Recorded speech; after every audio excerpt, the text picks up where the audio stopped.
Quelques clics suffisent pour signer la pétition, une, voire même plusieurs fois.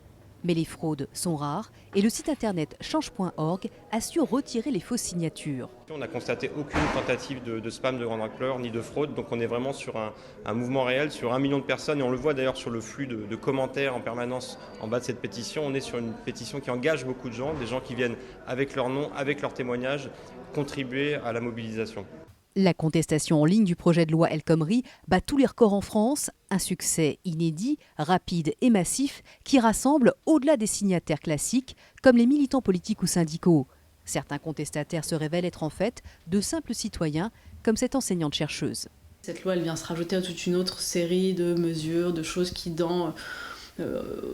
ont pu à un moment donné mobiliser les gens ponctuellement, puis cette loi arrive, c'est un peu aussi, je pense, mine de rien, la goutte d'eau qui fait déborder le vase, c'est-à-dire que c'est à la fois son contenu, mais c'est aussi le contexte plus général dans lequel elle s'inscrit qui fait qu'elle a un tel engouement. La diversité et le nombre des signataires renforcent l'action des syndicats. C'est quelque chose qui nous a surpris, évidemment agréablement surpris, et d'ailleurs maintenant tout l'enjeu, une fois que la mobilisation sur Internet et sur les réseaux sociaux a été aussi forte, c'est de passer un cap supplémentaire, maintenant d'être dans une mobilisation dans les universités, dans les entreprises, dans la rue. Il y a une mobilisation le 9 mars, il faut qu'il y ait du monde qui aille dans la rue le 9 mars, parce que c'est ça la dernière étape si on veut réussir à faire plier ce gouvernement.